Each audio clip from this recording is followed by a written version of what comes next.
Have you ever felt haunted by your past? Like there's a mistake, a failure, or a moment of weakness that just keeps replaying in your mind. You try to move on, you try to do better, but the weight of that guilt feels like a chain around your ankle, holding you back. It's a heavy burden to carry, isn't it? It whispers lies to you in the quiet moments, telling you that you're not good enough, that you're defined by your worst day. Well, today I want to share something with you that has the power to break that chain for good. It's a promise found in the Bible, a truth so profound it can radically change how you see yourself and your future. It comes from Psalm 103, verse 12, and it says this: "As far as the east is from the west, so far has He removed our transgressions from us." Let's just sit with that for a moment.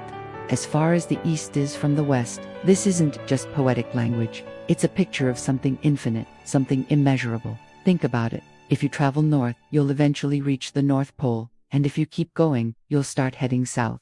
North and south meet, but east and west, they are on parallel paths that never, ever intersect. No matter how far you travel east, you will never arrive at the west. They are eternally separate. This is the image God uses to describe His forgiveness. When you come to Him, when you confess your failings and ask for His grace, He doesn't just put your sins on a high shelf. He doesn't just hide them under a rug. He removes them. He separates them from you with an infinite distance. The distance between who you were in that moment of failure and who you are right now, as a forgiven child of God, is as vast and immeasurable as the distance between east and west. This concept is so counterintuitive to how we often operate. We keep records, don't we? We remember when someone hurt us. Sometimes, we even keep a little mental scorecard, ready to bring it up in the next argument. Our society is built on records, on credit scores, on permanent records that follow us around. But God's economy of grace works on a completely different principle. It's not about keeping track, it's about wiping the slate clean. When God forgives you, He doesn't just hit the archive button on your file. He doesn't keep a backup copy just in case you mess up again. He hits delete permanently. The entire file is gone. He erases the record of wrongs. The prophet Jeremiah puts it another way, saying God will remember their sins no more. It's not that God has a bad memory. It's that He makes a conscious divine choice not to hold your past against you. When He looks at you, He doesn't see the stain of your sin. He sees the righteousness of His Son, Jesus, that now covers you. But here's the struggle, and maybe you can relate. God may have erased the file, but sometimes we're the ones who keep trying to pull it out of the trash bin. We remember what He has chosen to forget. Guilt becomes a familiar, almost comfortable companion. It whispers, "Remember when you did that? How could you? You'll probably just do it again." Voices from your past, or maybe even your own internal voice, echo those accusations. You start to doubt if you're really forgiven. You wonder if God is secretly disappointed in you, just waiting for you to slip up. This is a spiritual battle. The enemy, the accuser, loves to remind you of what you did. His entire strategy is to keep you trapped in shame, to make you feel unworthy and disqualified. Why? Because a person weighed down by guilt can't run the race God has set before them. A person paralyzed by shame can't fully embrace the freedom and purpose they have in Christ. The enemy wants to define you by your past, but God wants to define you by your identity in Him. He looks at your life, even when you're wrestling with those old feelings of guilt, and He says, "I find nothing to condemn." The record is clear. He wants to remind you not of what you did, but of who you are now. You are not your mistake. You are not your failure. You are not your past addiction or your past anger or your past lie. You are a new creation. You are chosen. You are redeemed. You are forgiven. This isn't just about feeling better. This is about healing. True forgiveness, the kind God offers, heals the soul at its deepest level. It's the antidote to the poison of shame. It allows you to finally breathe, to let go of the heavy weight you were never meant to carry. It frees you to live in the present and look forward to the future with hope, not dread.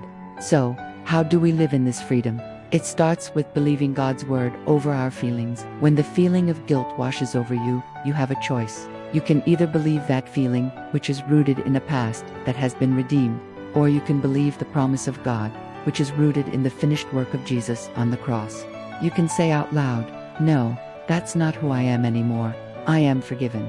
As far as the east is from the west, that sin is gone. It also means we have to stop punishing ourselves. Sometimes we think that if we just feel bad enough for long enough, we can somehow atone for what we did. but the price has already been paid. Jesus paid it in full. For you to continue to punish yourself with guilt is to say that his sacrifice wasn't enough. It's time to accept the gift. It's time to get up, dust yourself off, and walk in the newness of life that he purchased for you. Think about someone who has been released from prison. They have a pardon. They are legally free. But if they spend all their time sitting in their house, afraid to go outside because they still feel like a prisoner, are they truly living in their freedom? No. The prison bars are gone, but they've built new ones in their own mind. God has thrown open the prison doors for you. He's handed you a full pardon. The question is, will you walk out into the sunlight? Today is a day to make a decision. A decision to let go. A decision to trust that God's forgiveness is more powerful than your memory. It's a decision to see yourself the way he sees you, clean, whole, and completely loved. Let's take a moment to pray together. You can just close your eyes and receive this. Lord, thank you. Thank you for the incredible, unbelievable promise of Psalm 103:12.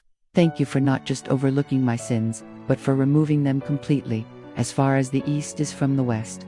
Thank you for choosing not to remember them. Lord, today I choose to believe you. I choose to believe your word over the feelings of guilt and the accusations of the enemy.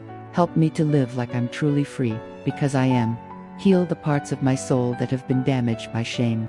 Remind me every day, not of what I did, but of who I am in you.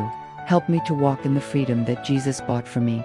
Amen. If this message has resonated with you, if you are ready to declare your freedom today, I want to invite you to do something powerful. Go down to the comments and write, I am free. Let that be your declaration of faith. Let it be a stake in the ground that says you are done with guilt and shame. And if you know someone who is struggling with this, someone who needs to hear this message of hope and release, please share this video with them. You never know how it might be the very thing that sets them free. Thank you so much for watching.